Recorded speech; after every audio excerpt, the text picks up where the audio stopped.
잘 오셨습니다. 네, 여러분 잘 오셨습니다. 크리스찬 첫 번째 방을 소개해 드리겠습니다. 총 여러분에게 5가지의 방을 보여드릴 건데요, 첫 번째 방을 먼저 보여드리겠습니다. 그림 보이시죠?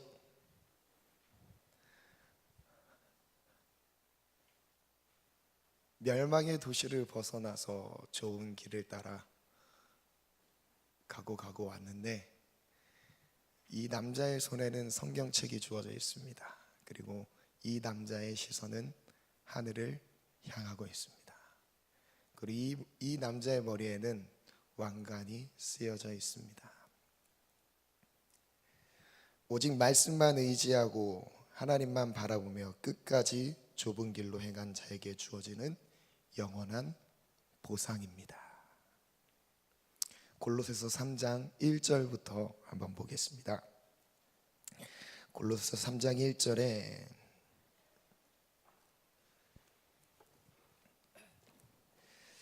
이 남자가 하늘을 바라보고 있습니다. 이것은, 이 그림이 의미하는 바는 우리의 시선을 어디에 두고 살아가는지를, 그리고 그 삶의 끝은, 삶의 그 과정은, 그리고 그 끝은 결국 어떻게 하나님의 은혜를 베푸시는지를 말씀하고 계십니다. 그리고 우리의 시선은 지금 어디를 향하고 있으십니까? 골로새서 3장 1절에 이렇게 말씀하십니다. 그러므로 너희가 그리스도와 함께 다시 살리심을 받았으면, 예수님의 은혜로, 십자가의 은혜로 다시 살리심을 받았으면 부활의 영광을 경험한 사람들이죠. 예수님의 부활은 곧 예수님만의 부활이 아니라 나의 부활인 것입니다. 예수님을 믿는 모든 사람에게 주어지는 부활의 영광이죠. 그리스도와 함께 다시 살리심을 받았으면 그와 함께, 그 은혜와 함께 변화되는 것이 있습니다. 그의 시선이 어디를 향하고 있는 것이에요? 위의 것을 찾으라.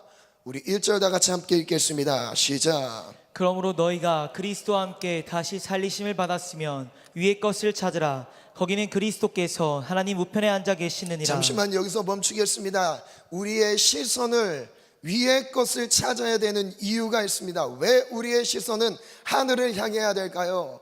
여러분, 어디를 바라보고 계십니까? 땅을 바라보고 살고 계세요? 아니면 하늘에 소망을 두고 살고 계십니까? 우리의 시선이 보는 것이 곧 우리의 바람이 있는 거죠. 소망이 있는 곳입니다.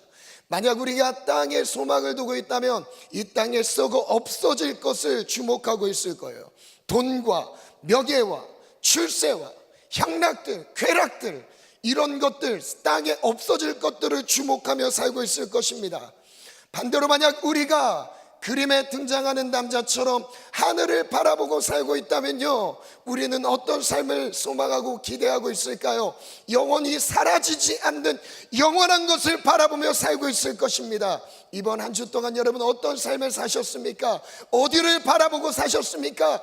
땅에 없어지는 것을 바라보고 사셨습니까? 아니면 영원한, 사라지지 아니하는 하나님의 영광을 바라보며 사셨습니까? 우리가 시선을 하늘에 둬야 되는 이유를 말씀하고 계세요. 그 이유는요, 그 위에 누가 계시니까요? 그리스도께서 하나님 보좌 우편에 앉아 계시느니라. 하늘 보좌 우편에, 하나님 보좌 우편에 예수님께서 앉아 계신데요, 그래서 우리는 하늘을 향해야 되는 것입니다. 왜? 예수님을 바라보는 삶인 거예요. 2절 또 한번 읽어볼까요? 시작. 위의 것을 생각하고 땅의 것을 생각하지 말라. 쭉 갑니다. 너희 생명이 그리스도와 함께 하나님 안에 감추어졌음이라. 우리 생명이신 그리스도께서 나타나실 그때에 너희도 그와 함께 영광 중에 나타나리라. 그러므로 땅에 있는 지체를 죽이라. 곧 음란과 부정과 사욕과 악한 정욕과 탐심이니 탐심은 우상 숭배니라. 이것들로 말미암아 하나님의 진노가 임하느니라. 2절부터 띄워주시겠어요? 위의 것을 생각하고 땅의 것을 생각하지 말라. 위의 것을 생각한다는 것은 무엇을 생각하는 것일까요? 조금 더 구체적으로 말씀드릴게요. 위에는 누가 계시다고 그랬죠? 그리스도께서 계십니다. 예수님을 생각하는 삶인 거예요. 예수님이 살았던 삶을 묵상하는 거예요. 십자가의 삶을 붙들고 살아가는 것입니다.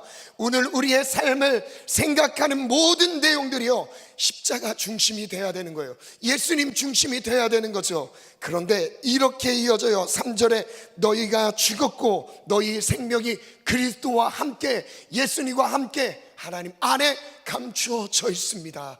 우리의 생명이 예수님과 함께 하나님 안에 감추어져 있습니다. 그래서 하나님의 생각하며 우리가 예수님을 생각할 때 그 안에 생명력 있는 삶을 살게 하시는 거예요.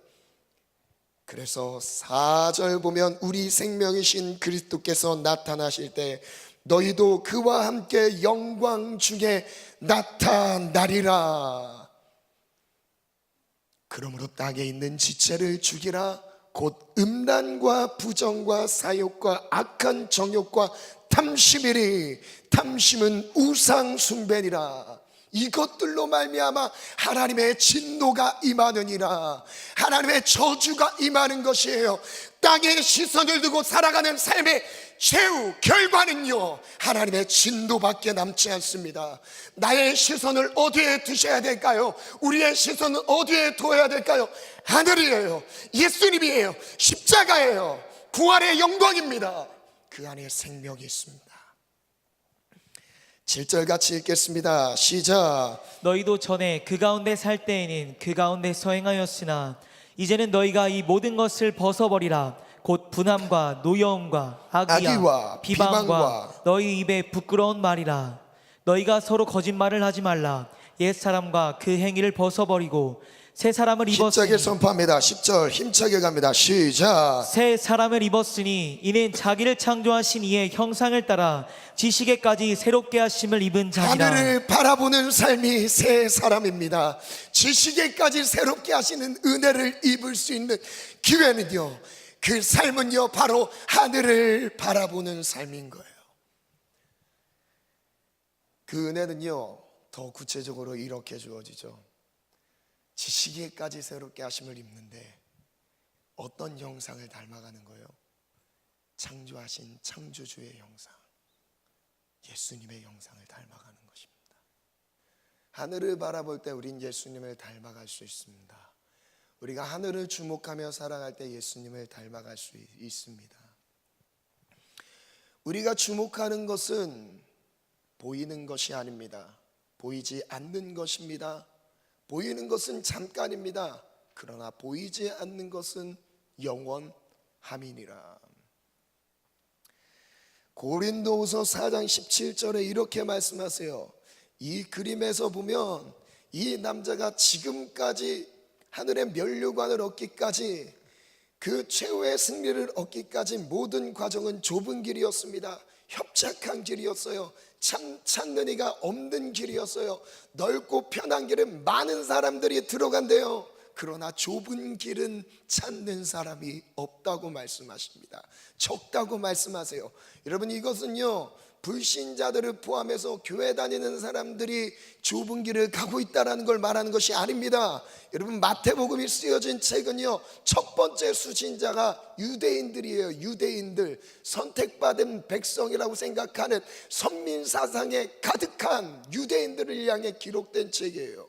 그들에게 좁은 길에 대해서 도전하시는 것이죠. 신앙생활을 한다고 하는 교회 안에 머물러 있는, 함께 예배하고 있는 우리 공동체를 향해서 말씀하시는 거예요. 이 가운데 좁은 길을 가는 사람이 있고 넓은 길을 가고 있는 사람이 있습니다. 여러분, 한 주 동안 좁은 길을 선택하셨습니까? 예수님이 가신 그 좁고 협착한 길, 불편하고 어려운 길, 아프고 쓰라린 길을 선택하셨습니까? 아니면 편안한 길을 선택하셨습니까? 모두가 선호하는 길을 선택하셨습니까? 어떤 길을 걸어오셨습니까? 한 주간만 돌아보시길 바랍니다. 우리가 잠시 받는 환난에 경한 것이 지극히 크고 영원한 영광에 중한 것, 이것을 이루기 위함이라고 말씀하시죠. 지금 이 땅에서 받는, 경험하는 환난에 경한 것이라고 표현합니다. 환난을 경한 것이라고 표현했어요. 여러분, 환난이 경한가요? 가벼워요? 환난 당하는 게 가벼운 일이에요? 수모와 모욕과 수치를 당하는 일이 여러분에게 가벼운 일인가요? 하지만 가벼워요. 언제요? 하늘의 영광과 비교할 때 가볍습니다. 아멘. 저를 따라 선포합시다. 우리가 잠시 받는 환난에 경한 것이 우리가 잠깐 받는 고통스러운 삶이 지극히 크고 영원한 영광에 중한 것을 이루게 한다. 그래서 우리의 실선은 보이지 아니하는 하늘의 실선을 두고 담대하게 걸어가시기를 축원합니다. 하나님은 누구에게 황금 그 금멸류관을 얻게 하실까요? 그 금멸류관을 쓰는 그 은혜를 누리는 사람들은 누구일까요? 디모데후서 4장 7절부터 8절 말씀 보면요, 사도 바울은 마지막 유언을 남깁니다. 디모데에게 편지를 쓰는 내용이에요. 죽음을 앞두고 있어요. 디모데후서 4장 이렇게 말씀하시죠. 자기가 지금 달려갈 길을 다 마쳤대요. 믿음의 싸움을 다 끝냈다고 말씀하세요. 그 다음에 주어지는 게 의의 면류관이라고 말씀하세요.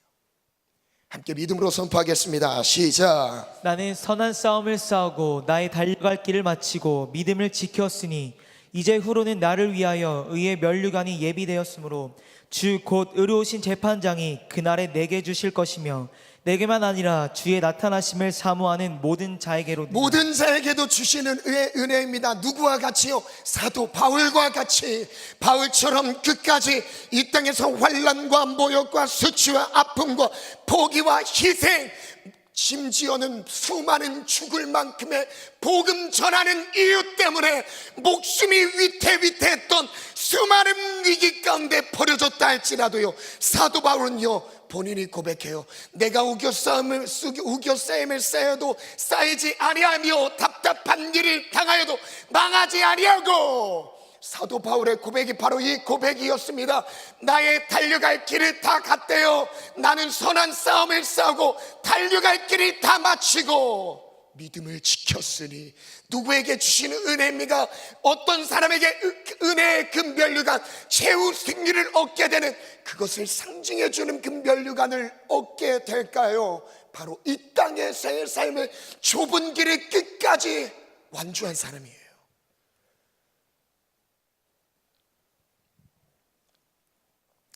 그래서 야고보서 1장 12절에는요 이렇게 말씀하세요.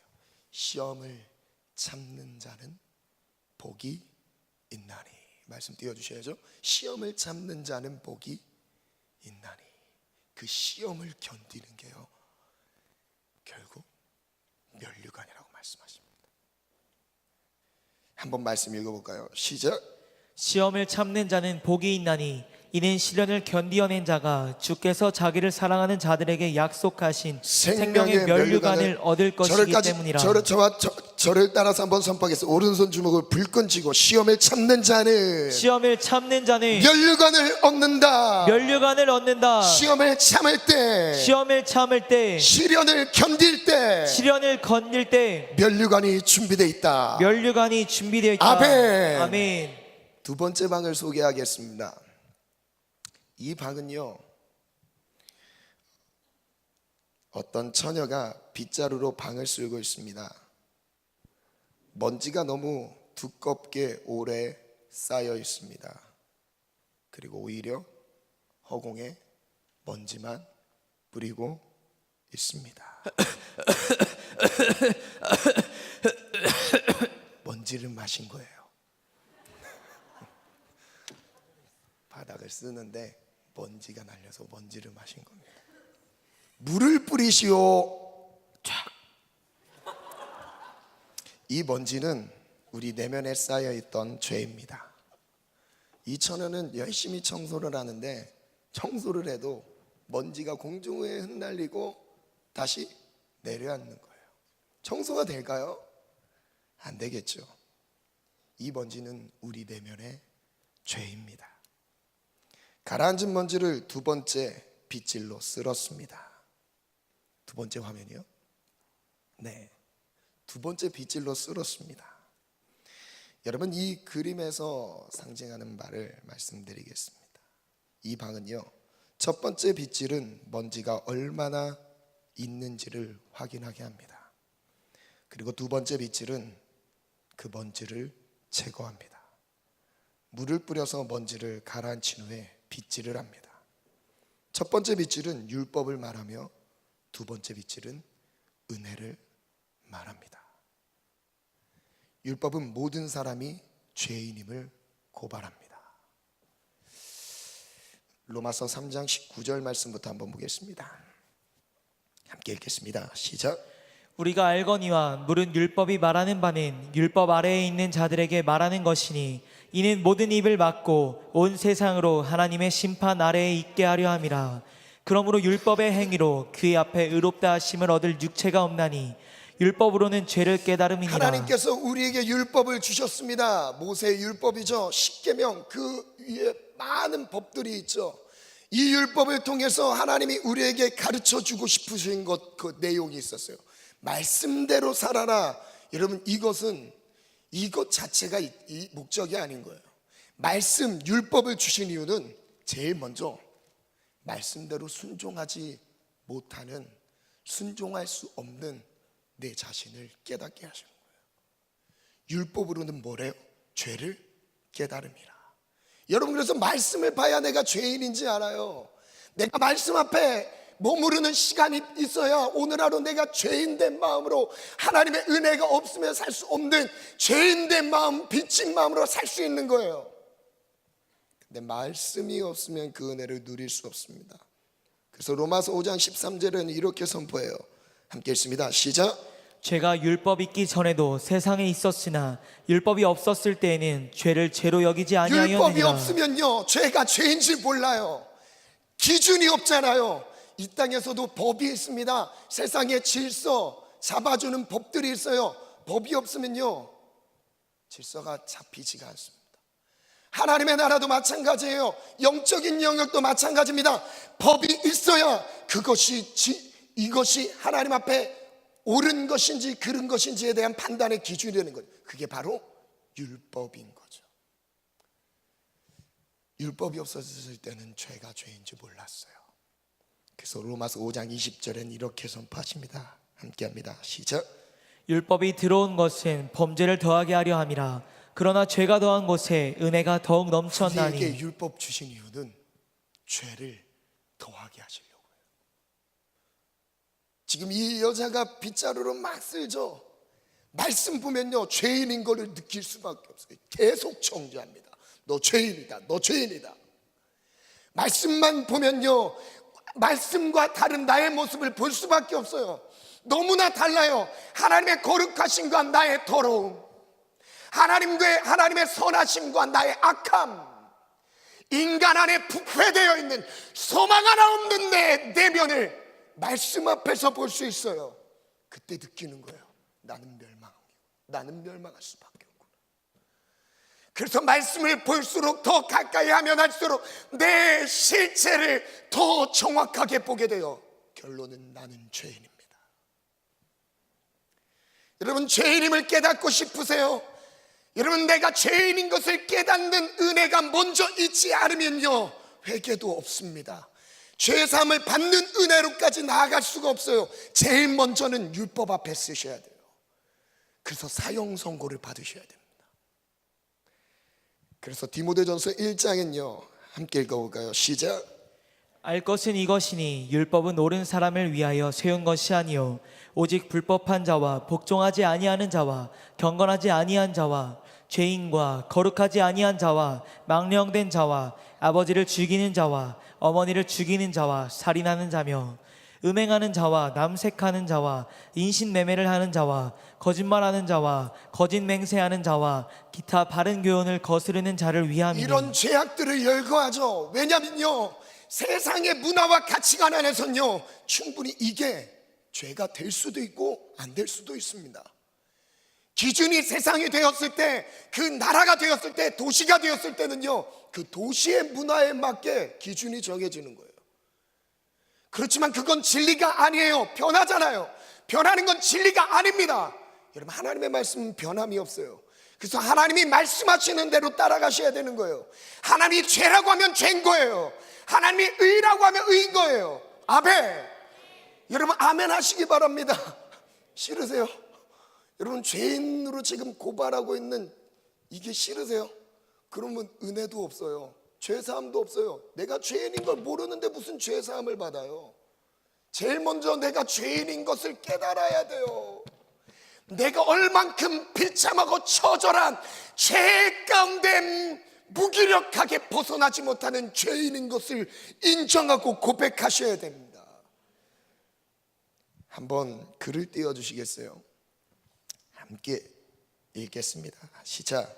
율법의 빗질로 인해서 죄가 드러나며 율법 앞에서 정죄를 받는 것입니다. 율법은 나의 내면이 얼마나 죄악으로 부패되었는지 깨닫게 합니다. 은혜의 빗질은 내면의 죄악을 제거하며 깨끗한 심령으로 영혼의 소생을 일으킵니다. 하나님은 율법을 먼저 주셨고 다음으로 은혜를 주셨습니다. 은혜만 받을 수 없는 것입니다. 여러분 먼저 율법을 받으시길 바랍니다. 율법 앞에 서시길 바랍니다. 그래서 정죄를 아주 신랄하게 받으시길 바라요. 나는 이 죄 때문에 지옥 갈 수밖에 없는 죄인입니다. 여러분 이 고백이 터져 나오시길 바랍니다. 그때 하나님의 은혜가 임하는 것입니다. 그때 하나님이 긍휼을 베푸시는 거예요. 그때 생명을 주시기 시작해요. 누구를 보내서 아들 예수 그리스도를 십자가에 못 박으면서요.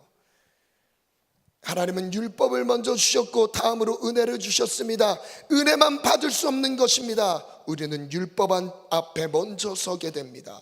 율법 앞에서 사형 선고를 받고 은혜 앞에서 해방과 자유를 얻는 것입니다. 율법이 없는 은혜는 없습니다. 여러분 요즘 지금의 문화는요, 심지어 청년들의 문화는요, 율법을 무시합니다. 하나님의 말씀 앞에서 정죄받는 것을 무시해요. 그러니까 은혜도 누리지 못합니다. 죄사함의 자유도 누리지 못해요. 그러니까 구원파 같은 이단에게 속아서 넘어가죠. 율법 때문에 죄를 발견하여 은혜 안으로 들어가는 것입니다. 우리 그 다음 같이 율법 앞에서 정죄를 받으며 절망한 만큼 은혜로 나아갈 수 있습니다. 율법 앞에 좌절하셨습니까? 여러분 율법 앞에 얼만큼 좌절해 보셨습니까? 이것이 은혜의 분량입니다. 그 다음 또 읽어볼까요? 시작. 죄를 가볍게 여기는 사람인 은혜도 가볍게 여깁니다. 깊은 죄악의 늪에 빠져 있어도 죄악의 심각성을 느끼지 못한다면 그 죄에서 절대 구원받을 수 없습니다. 작은 죄에 민감하게 반응하며 고통을 겪는 사람에게는 그 죄에서 벗어나게 하시는 하나님의 은혜에 감격하게 됩니다. 율법 앞에서 좌절을 느끼셨나요? 죽음을 피할 수 없는 죄인임을 오늘도 느끼는 사람들이 매일 회개로 나아갑니다. 매일 회개로 나갑니다. 매일 말씀 앞에 나는 죄인입니다. 하나님의 거룩하신 말씀과 나는 너무 다릅니다. 주님 나를 거룩하게 해주세요. 회개의 심정으로 매일 나가는 거죠. 그래서 율법에서 받은 정죄는 죄사함의 은혜를 위한 시작입니다. 이제 은혜의 빗질이 먼지를 제거하듯이 하나님 아버지의 은혜가 나의 내면의 죄악을 깨끗이 씻어 주십니다. 그래서 오직 은혜입니다.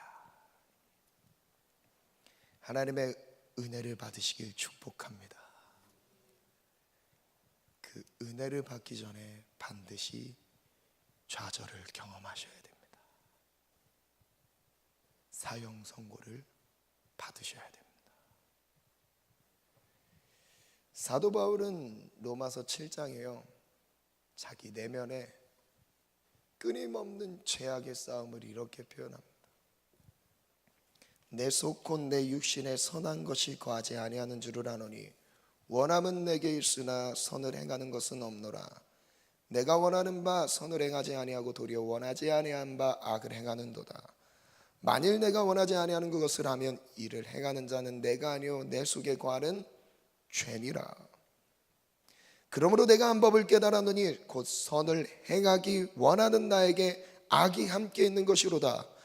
내 속사람으로 하나님의 법을 즐거워하되 내 지체 속에서 한 다른 법이 내 마음의 법과 싸웁니다. 내 지체 속에 있는 죄의 법으로 나를 사로잡아 온 것을 보는도다. 그 다음 같이 읽겠습니다. 시작. 오호라 나는 곤고한 사람이로다. 이 사망의 몸에서 누가 나를 건져내랴. 우리 주 예수 그리스도로 말미암아 하나님께 감사하리로다. 그런즉 내 자신이 마음으로는 하나님의 법을 육신으로는 죄의 법을 섬기노라. 잠시만 멈추겠습니다. 내가 한 주 동안 지은 그 죄로 결국 그 죄가 나를 멸망하게 한다는 것을 여러분 인정하십니까? 아예 사소한 작은 죄인데요. 마음으로만 지었어요. 여러분, 그럼 예수님의 보혈을 의지하지 않아요. 여러분, 예수님의 보혈을 의지하는 사람은 어떤 사람이죠? 삶의 소망을 느끼지 못하는 사람이에요. 예수만이 나의 삶의 소망이라는 것을 고백하는 심령들입니다. 예수님만이 나의 삶의 소망이라는 고백은 누가 할 수 있을까요? 삶의 좌절을 경험한 사람이에요. 내가 죄인됨을 느낀 사람입니다. 깨달은 사람이에요. 그 죄로 인해서 나는 멸망할 것이라는 것을 믿은 사람이에요.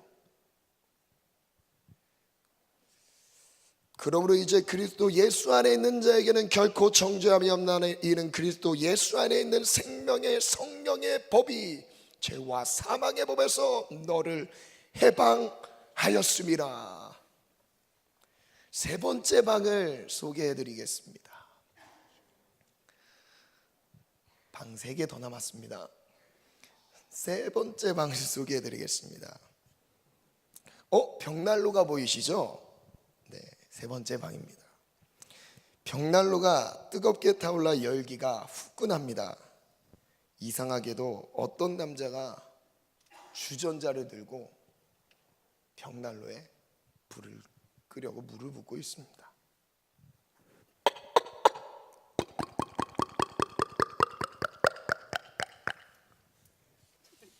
왜 안 꺼지는 거야? 꺼질 것 같은데 안 꺼지네.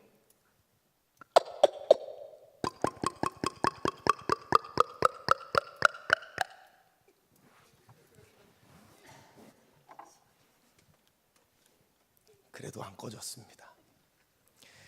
그런데도 불은 결코 사그라지지 않았습니다. 이유는 저 뒤쪽을 한번 보세요. 난로 뒤쪽에 누가 있죠? 보이시나요? 난로 뒤쪽에 어떤 남자가 은밀하게 기름을 붓고 있습니다. 한 남자, 아주 보일 듯 말 듯 은밀하게 기름을 붓고 있었습니다. 글을 한번 띄워주시겠어요? 함께 읽겠습니다. 시작. 불을 끄려고 물을 붓는 남자는 마귀입니다. 마귀는 우리의 내면에서 은혜의 불을 끄기 위해 애쓰고 있습니다. 반면에 기름을 붓고 있는 사람은 예수 그리스도입니다. 그리스도는 지금도 은혜가 끊이지 않도록 은밀히 일하고 계십니다.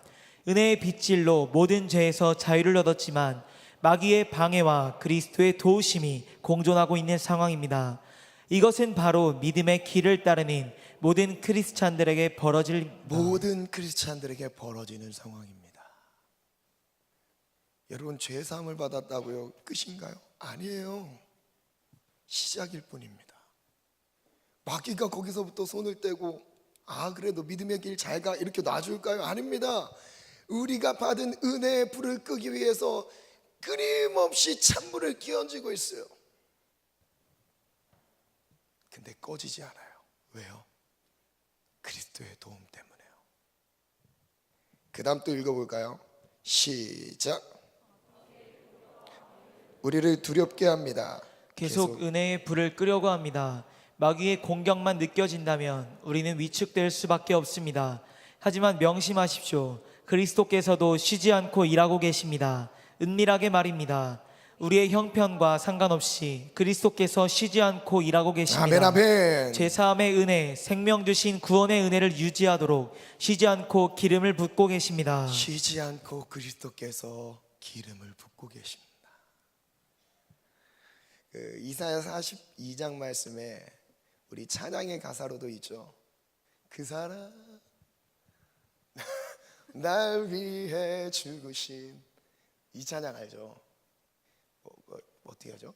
꺼져가는 등불 끄지 않고 갈 때 산 갈 때 꺾지 않는 그 고백 있잖아요. 네. 아무튼 상한 갈 때를 꺾지 않으시고 꺼져가는 등불을 끄지 않으시는 분입니다. 이사야 43장의 1절부터 말씀 보면요, 여러분 이 말씀을 붙잡고요, 오늘은 용기를 얻으셨으면 좋겠어요. 왜요? 그리스도께서 지금 쉬지 않고 일하시니까요. 아멘.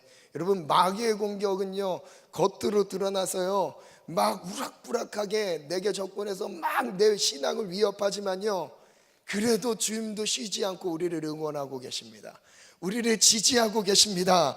이사야서 43장 말씀 한번 읽겠습니다. 시작. 야곱아, 너를 창조하신 여호와께서 지금 말씀하시느니라. 이스라엘아, 너를 지으신 이가 말씀하시느니라. 너는 두려워하지 말라. 내가 너를 구속하였고 내가 너를 지명하여 불렀나니 너는 내 것이라. 내가 물 가운데로 지날 때에 내가 너와 함께 할 것이라. 강을 건널 때에 물이 너를 침몰하지 못할 것이며 내가 불 가운데로 지날 때에 타지도 아니할 것이요 불꽃이 너를 사르지도 못하리니. 물 가운데 거할 때에도 물을 건널 때에도 물이 나를 침몰하지 못하는 은혜, 불꽃 가운데 있다 할지라도 불꽃이 나를 사를 수 없는 은혜, 그 은혜가 우리 모든 청년들에게 있을지어다. 사단의 모든 위협과 방해 앞에 있을지라도 그리스도께서 쉬지 않고 내 삶을 붙들고 계심을 믿으시기를 축원합니다. 그래서 이사야서 41장에는 이렇게 선포합니다. 함께 읽습니다. 시작. 내가 땅 끝에서부터 너를 붙들며 땅 모퉁이에서부터 너를 부르고 내게 이르기를 너는 나의 종이라. 내가 너를 택하고 싫어하여 버리지 아니하였다 하였노라. 두려워하지 말라. 내가 너와 함께함이라. 놀라지 말라. 나는 너의 하나님이 됨이라. 내가 너를 굳세게 하리라. 참으로 너를 도와주리라. 참으로 나의 의로운 오른손으로 너를 붙들리라. 여러분, 이 말씀, 이사야서에 이 말씀이 쓰여졌던 배경을 알고 계십니까? 이스라엘 백성들이 바벨론 포로기로 이미 소망이 없을 때 쓰여졌던 거예요. 그들이 뭔가의 승리의 삶을 누리고 있을 때 하나님이 좀 더 힘내라는 위로의 메시지가 아닙니다. 아예 다 끊어졌던 상황이었어요. 소망이라고는 전혀 없던 상황 속에서 이 회복의 말씀을 하셨어요. 약속의 말씀을 다시 상기시키십니다. 내가 너를 붙잡고 있어. 너는 포기하면 안 된다. 두려워하지 마. 놀라지 마. 너 절대 두려워하지 마. 포기하지 마. 내가 너를 의로운 손으로, 강한 오른손으로 너를 붙들어 줄게. 이게 하나님의 마음이었어요. 바벨론 포로기로 이스라엘 백성들은 하나님을 떠난 죄 때문에 그랬어요. 하나님의 말씀을 떠난 죄 때문에 율법적인 형식은 갖췄었지만 중심에 하나님을 사랑하는 마음을 잃어버렸던 이유 때문에요. 결국 그들은 버려졌었어요. 버림받은 줄 알았어요. 그들의 민족성은 이에 아예 다 우리까지 뽑힌 줄로 느껴졌을 것입니다. 수많은 시간이 지났습니다. 70년이 차기까지죠. 1년, 2년, 3년, 4년, 한 세대가 지나요. 두 세대가 지나요. 그 다음 세대에게 물려줄 수 있는 신앙의 유산이 무엇이 있었을까요? 그들은 지금 고국 땅에서 하나님을 섬겼던 모든 영적인 문화들을 잃어버렸었어요. 바벨론 포로기, 신앙의 자유도 없습니다. 하나님을 어떻게 섬겨야 되는지 모르고 있습니다. 그때 주셨던 말씀이에요. 내가 땅 끝에서부터 너를 붙들며 땅 모퉁이에서부터 너를 부르고 내게 이르기를 너는 나의 종이라. 주님이 죄로 인해서 하나님을 멀리 떠난 우리를 향해 다시 지금 부르시고 계십니다. 내가 너를 택하고 실어버리지 아니하였다. 두려워하지 말라. 놀라지 말라. 나는 너의 하나님이라. 내가 너를 이제는 굳세게 할게. 참으로 너를 도와주리라. 나의 의로운 손으로 너를 붙들리라. 시편 121편 5절부터엔 이렇게 말씀하세요. 여호와는 너를 지키시는 이시라. 여호와께서 내 오른쪽에서 너의 그늘이 되시나니 낮의 해가 너를 상하게 못한대요. 밤의 달도 우리를 해칠 수 없다고 말씀하세요. 7절 읽겠습니다. 7절 8절 갑니다. 시작. 여호와께서 너를 지켜 모든 환난을 면하게 하시며 또 내 영혼을 지키시리로다.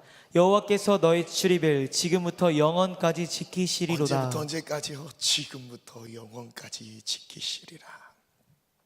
네 번째 방을 보여드리겠습니다. 한 남자가 보이시죠? 이 사람 철창에 갇혀 있습니다. 이 사람은 누구일까요? 어느 누구라도 내가 될 수 있습니다. 나는 절망입니다. 나도 한때는 당신처럼 천성을 향해 길을 떠났습니다. 확신 있게 믿음의 길에 들어섰죠. 그러나 길을 잃어버리고 말았습니다. 저는 지금 어디에서부터 잘못됐는지 모르겠어요. 처음부터 믿음의 길을 떠나지 말았어야 되는데. 그래서 지금은 영원히 길을 잃어 이렇게 창살에 갇혀 있습니다. 여기에서 나올 수 있는 방법이 없습니다. 회개하고 돌이키면 나올 수 있다고요? 회개해도 소용없습니다. 나를 그냥 내버려 두세요. 자꾸 희망적인 말로 날 괴롭히지 마세요. 나는 절망입니다. 나에게는 희망이 없습니다. 이 방에는 지금 절망이 창살에 갇혀 있습니다. 글을 한번 띄워주시겠어요? 절망은 보이지 않는 감옥입니다. 이것은 내면에서 일어나는 마음의 문제를 의미합니다. 절망에 갇히는 순간 그리스도의 도움을 받지 못합니다. 여러분, 유일하게 그리스도의 도움을 받지 못한 사람이 있어요. 누구예요? 스스로 자기를 포기해버린 사람이에요. 그렇다고 하나님의 도움이 끊어졌을까요? 아니에요. 주님은 돕고 계시는데 그걸 받지 못하는 거예요. 그리스도께서 절망에 갇힌 사람을 포기하기 때문일까요? 아닙니다. 그리스도는 우리가 절망에 빠져 있을 때에도 여전히 기름을 붓고 계십니다. 오히려 더 붓고 계십니다. 문제는 절망에 갇히면 그리스도의 도움마저도 거절하게 됩니다. 그 다음부터 같이 읽겠습니다. 시작.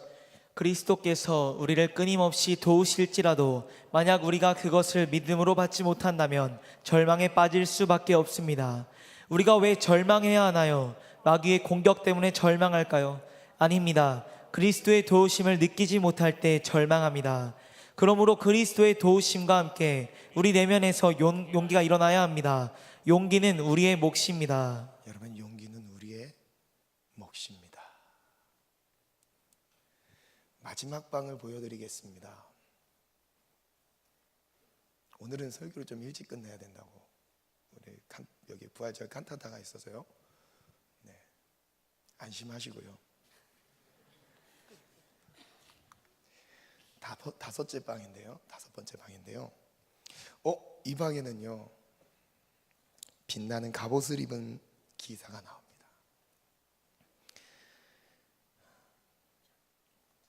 그림 보이시죠? 이 그림 보면 절망에 빠진 사람 뒤에 악마가 그를 붙잡고 있습니다. 근데 흰 옷을 입은 이 빛나는 옷을 입은 빛나는 갑옷을 갖춘 기사가 악마를 때려잡습니다. 그래서 승리했어요. 이 방과 연결되는 한 사건을 설명해 드리겠습니다. 모든 이스라엘 용사들이 두려워 떨고 있었을 때 용감하게 앞장섰던 소년 다윗에 대한 이야기를 들려드리겠습니다. 모든 이스라엘 용사들입니다. 그들은 블레셋 골리앗 앞에 두려워 떨고 있었습니다. 이들은 하나님을 몰랐던 것이 아닙니다. 이제 저를 보여주시면 되겠습니다. 이들은 하나님을 몰랐던 게 아니에요. 하나님을 믿고 있었지만 자신의 한계 안에 갇혀서 절망하고 있었습니다. 소년 다윗은 용기를 가지고 골리앗 앞에 나섭니다.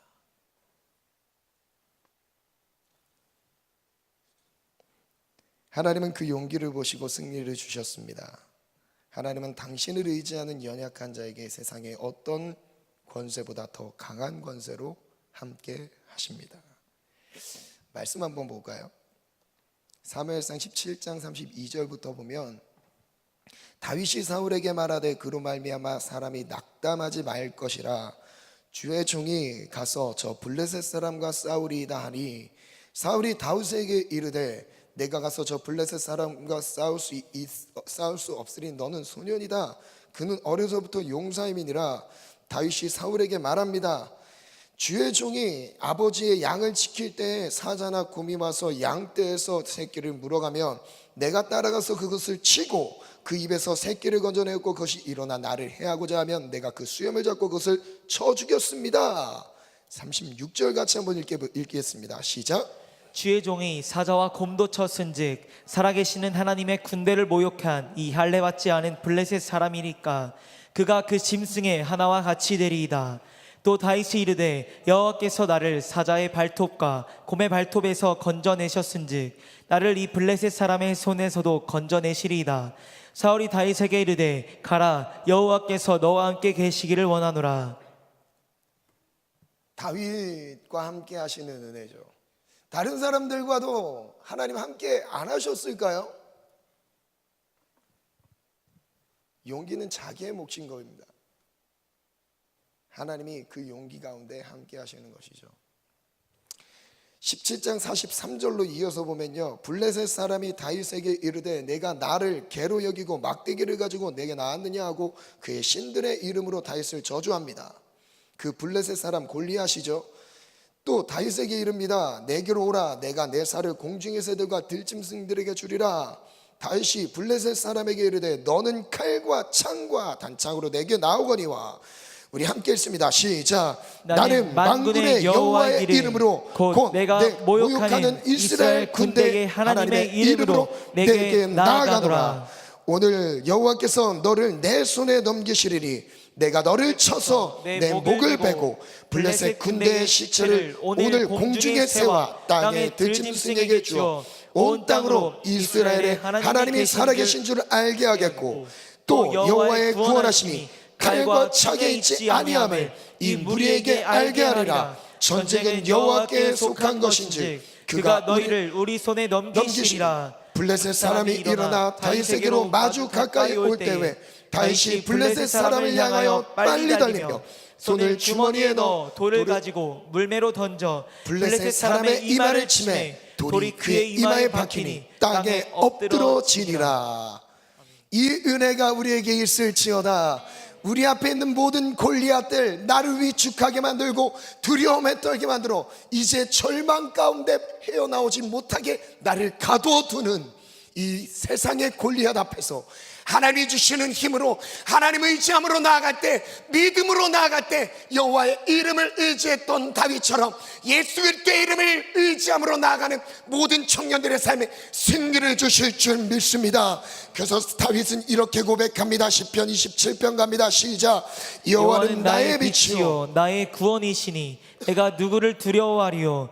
여호와는 내 생명의 능력이시니 내가 누구를 무서워하리요. 악인들이 내 살을 먹이려고 내게로 왔으나 나의 대적들 나의 원수들인 그들은 실족하여 넘어졌도다. 군대가 나를 대적하여 진칠지라도 내 마음이 두렵지 아니하며 전쟁이 일어나 나를 치려 할지라도 나는 여전히 태어나리로다.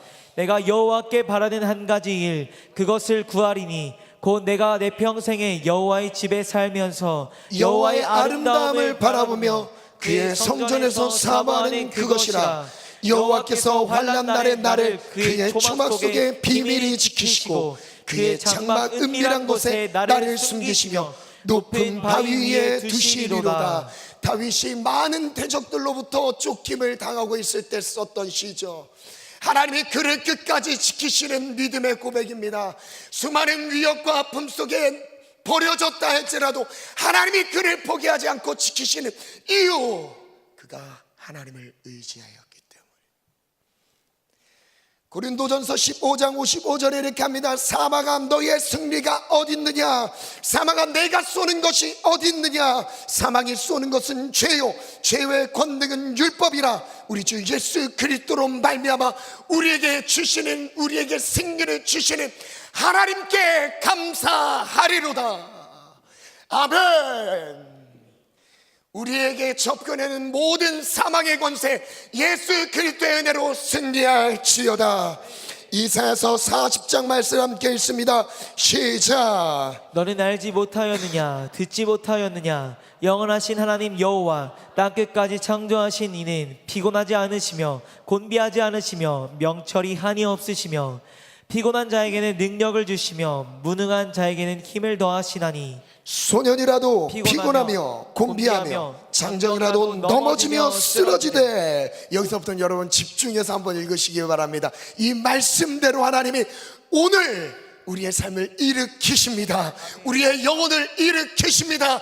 모든 죄와 사망의 권세에서 예수님의 부활처럼 일으키십니다. 함께 선포합니다. 시작. 오직 여호와를 앙망하는 자는 새 힘을 얻으리니 독수리가 날개 치며 올라감 같을 것이요 다른 박질하여도 곤비하지 아니하겠고 걸어가도 피곤하지 아니하리로다. 아니하리로다. 이 은혜를 누가 내립니까? 여호와를 앙망하는 자, 여호와를 의지하는 자, 여호와를 사모하는 자, 하나님의 말씀을 사랑하는 자. 여러분, 하나님이 끝까지 그 삶을 비록 세상과 비교했을 때, 견주었을 때 약해 보인다 할지라도요, 초라해 보인다 할지라도 하나님이 그 삶을 강하게 붙드시는 은혜를 누릴 줄은 믿습니다. 모두가 피곤하여 넘어지고 자빠지고 쓰러집니다. 그러나 여호와를 앙망하는 자만큼은 피곤치 않아요. 독수리 날개쳐 올라감 같습니다. 함께 읽습니다. 시작. 우리가 시작. 아닌가요? 시작. 우리가 절망에서 나오지 못하는 이유가 있습니다. 싸우지 않았기 때문입니다. 절망에 사로잡히는 순간 우리는 싸울 힘을 잃게 됩니다. 싸울 생각마저 들지 않게 됩니다. 이때 기억해야 합니다. 누군가 절망에 빠진 나를 돕고 있다는 것입니다. 그분이 바로 그리스도이십니다. 아멘. 그분이 바로 누구시라? 그리스도, 예수 그리스도. 부활의 영광으로 모든 사망의 권세를 이기신 예수 그리스도. 이어서 갑니다. 시작. 그리스도는 시작. 끊어졌어. 시작. 그리스도는 우리를 절대 포기하지 않으십니다. 그리스도께서 도우신다는 생각만 받아들여도 아무리 강한 마귀의 세력도 압도할 수 있습니다. 그리스도는 이미 모든 것을 이기셨기 때문입니다. 아멘. 모든 것을 이미 이기셨기 때문입니다. 그래서 하나님이 나를 돕고 있다는 것만요 놓치지 않으면 이깁니다. 그 예수님의 십자가의 죽음과 부활이 나를 향한 것이란 것만 받아들여도요 이미 이겼어요. 이김을 내 삶에서 누릴 수 있습니다. 아멘. 어떤 절망 가운데 빠지셨습니까? 삶의 무기력에 빠지셨습니까? 오늘 일어나시기를 축원합니다. 그 다음 한번 읽겠습니다. 시작. 절망에 빠졌을 때에 꼭 이 방을 기억하시기 바랍니다. 그리스도께서 빛나는 갑옷을 입고 싸워주시며 이제는 그 갑옷을 우리에게 입혀 이기게 하실 것입니다. 나를 위해 대신 싸워주셨죠. 이제 그 싸움이 진행되다 보면요 하나님 자신이 갖고 있었던 빛나는 예수 그리스도의 갑옷을 내게 입혀주실 거예요. 그리고 그 싸움을 이제 내가 싸우도록 이끄실 것입니다. 아멘. 네, 끝날 때가 됐습니다. 여러분 한번 그 방의 순서표를 한번 띄워주시겠어요? 이 5가지 방이 의미하는 바가 있습니다. 첫 번째는요 삶의 목적과 방향이에요. 하늘을 보고 살아가는 사람이죠. 믿음의 과정입니다. 이 믿음의 과정에서 첫 번째 기억하셔야 돼요. 우리의 시선을 하늘에 두는 거. 두 번째, 여러분 꼭 거쳐야 되는 두 번째 단계가 있습니다. 죄사함의 원리입니다. 율법 앞에, 내가 말씀 앞에 사형 선고를 받은 적이 있는가?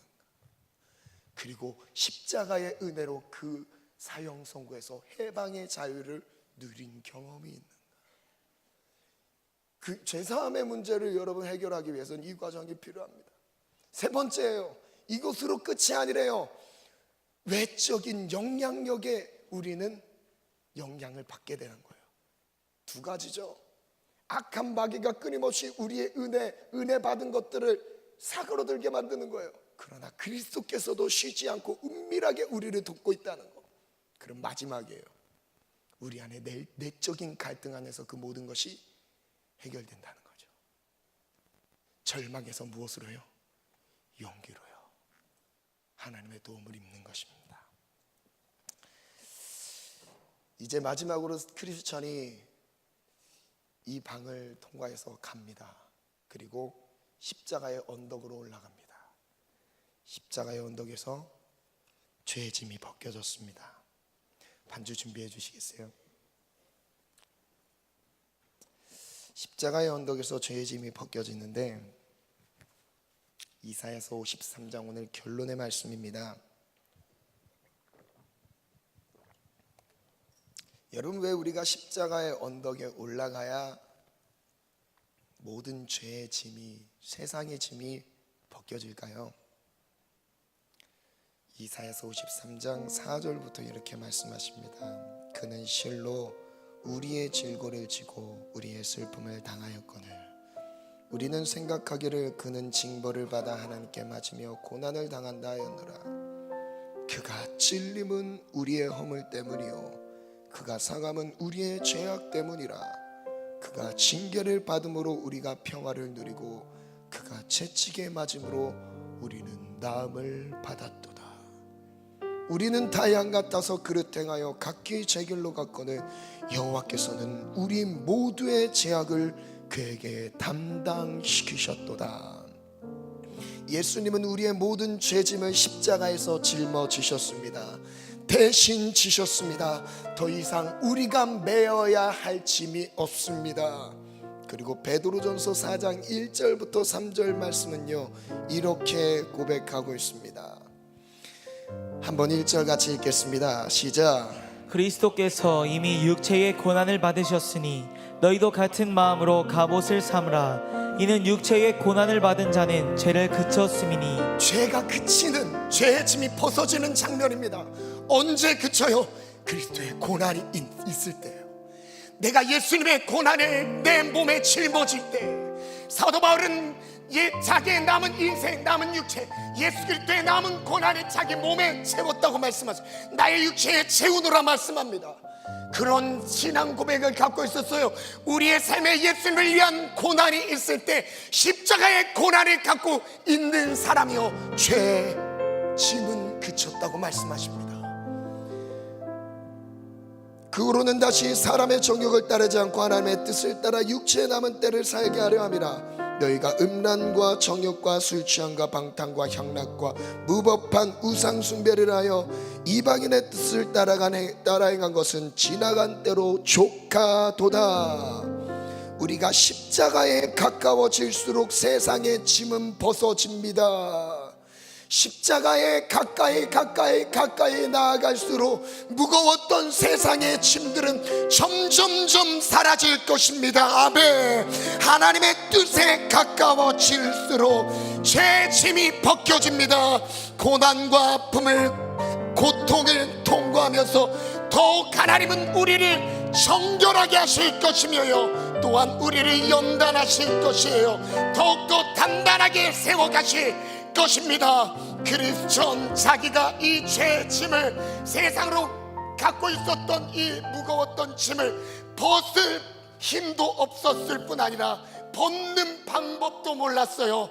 이 눌리는 이 죄책감의 무거운 짐 어떻게 벗어나고 싶은데 벗어나지지 않았던 거예요. 이 믿음의 원리를 이해했어요.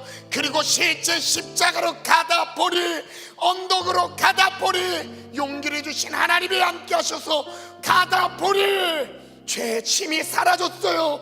완전한 자유를 누리게 됐습니다. 오늘 그 은혜가 우리에게 있을지어다. 십자가 언덕으로 올라갑시다. 우리의 모든 죄악의 무거운 짐을 내려놓읍시다. 우리 다 같이 말씀을 의지함으로 주여 삼창 동성으로 기도합니다. 주여, 주여, 주여.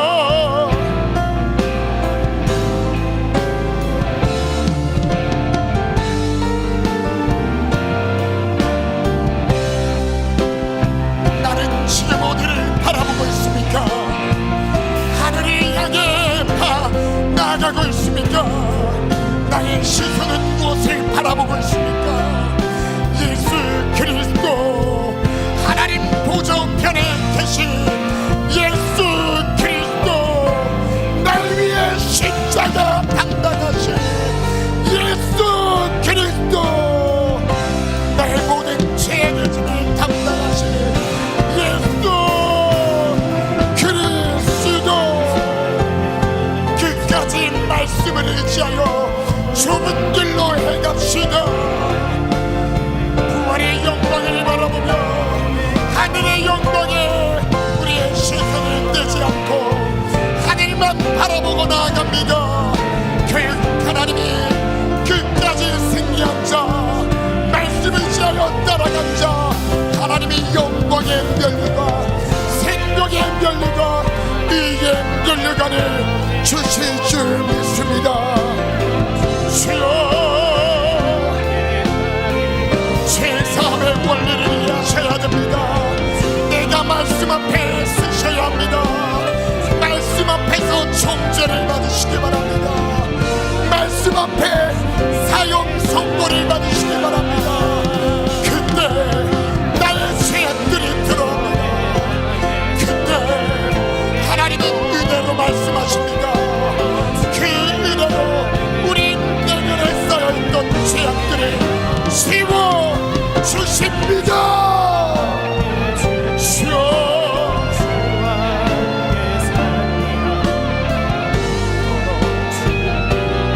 죄사함의 은혜를 누렸다 할지라도 이것으로 우리 인생의 끝이 아닙니다.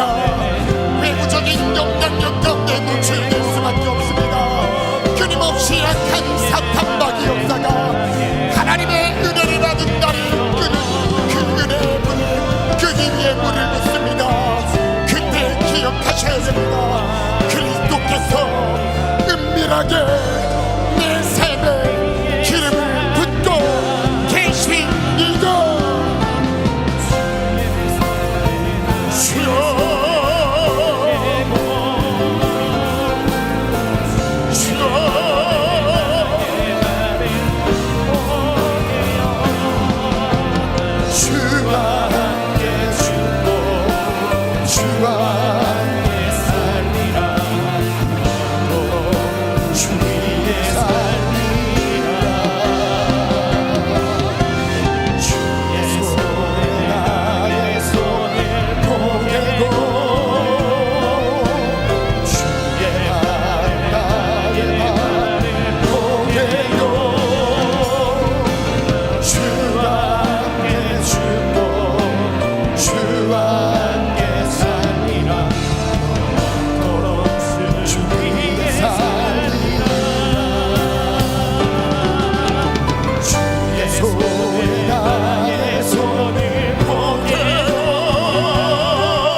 하면서 기도하겠습니다. 기도 제목이 있으신 분들, 그 지금 드리는 이 기도 제목에 마음의 소원이 있으신 분들 결단과 함께 자리에서 일어나서 기도하겠습니다. 첫 번째 기도 제목입니다. 삶의 목적 오직 하늘에만 소망을 두고 살아가겠습니다. 일하는 것, 사업, 그리고 준비하는 대학생, 모든 과정, 공부와 심지어 우리가 먹든지 마시든지 무엇을 하든지 삶의 목적 하늘에만 소망을 두겠습니다. 땅에 있는 지체를 죽이기로 결단합니다. 음란과 부정과 사욕과 악한 정욕과 탐심 모두 다 내어버리겠습니다. 결단이 있으신 분들 자리에서 일어나겠습니다. 두 번째 기도 제목입니다. 하나님, 내가 율법 앞에 서지도 않고 은혜만 논하는 어리석은 죄인임을 고백합니다. 하나님의 은혜 앞에 서기 위해 먼저 내가 말씀 앞에 서는 은혜를 누리게 도와주시고, 혹은 내가 죄책감 때문에 눌려 있을 때 하나님의 은혜인 십자가를 바라볼 수 있도록 도와주옵소서. 죄사함의 은혜를 누리기 원하는 지체들 자리에서 일어나겠습니다. 세 번째입니다. 마귀의 공격만 내 눈에 너무 크게 보였습니다. 주님은 지금도 쉬지 않고 내 뒤에서 기름을 붓고 그 은혜가 꺼지지 않도록 나를 격려하고 계신 분임을 깨달았습니다. 그 하나님을 의지하겠습니다. 하나님, 나의 모든 좌절과 절망에서, 그 감옥에서 벗어나겠습니다. 용기를 얻고 싸우겠습니다. 끝까지 죄와 싸우겠습니다. 악한 영들과 싸우겠습니다. 하나님, 나를 괴롭히는 어둠의 세력들과 싸워 승리하겠습니다. 결단이 있으신 분들 자리에서 일어나겠습니다.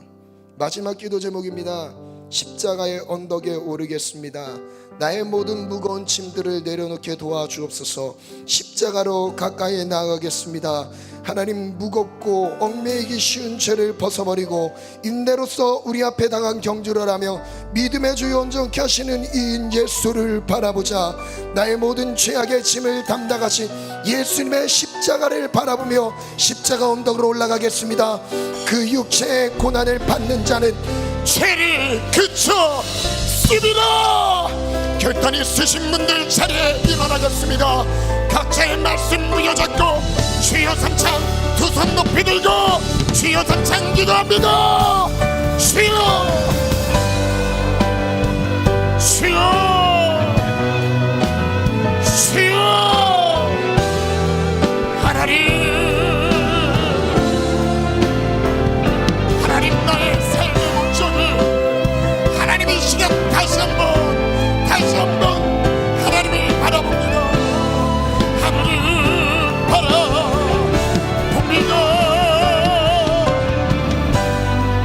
주여, 믿음의 과정입니다. 믿음의 과정입니다. 믿음의 과정 첫 번째 스텝 시작입니다. 하늘을 바라보라. 하늘을 바라보라. 예수를 바라보라. 주여, 죄사함의 은혜를 누리기를 원합니다. 죄사함의 은혜를 누리겠습니다. 하나님의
주옵소서.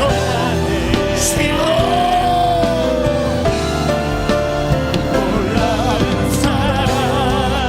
포기하지 마라.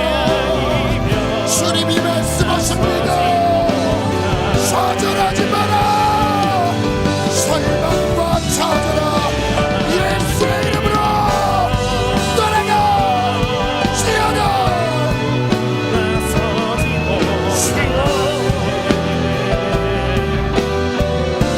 십자가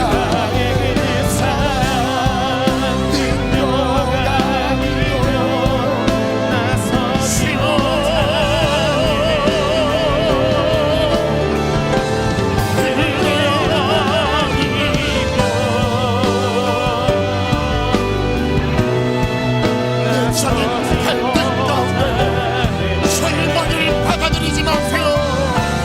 나를 위해 싸우시는 갑옷을 입으신 기사 예수 그리스도.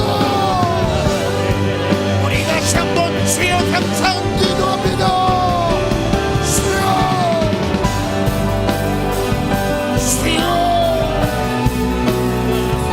주여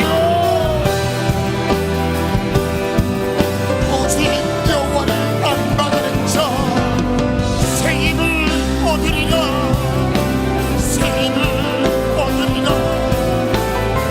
삼정이라도 피곤하며 소년이라도 넘어지며 자빠지되 오직 영원을 안망하는 자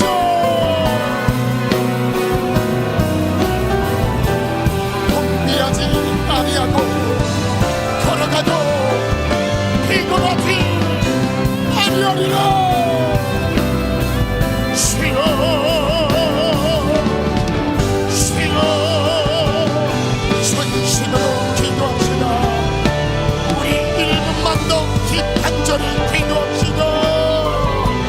십자가로 올라가겠습니다. 예수님 날 위해 죽으신 십자가의 언덕으로 올라갑니다.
기도합니다. 아멘.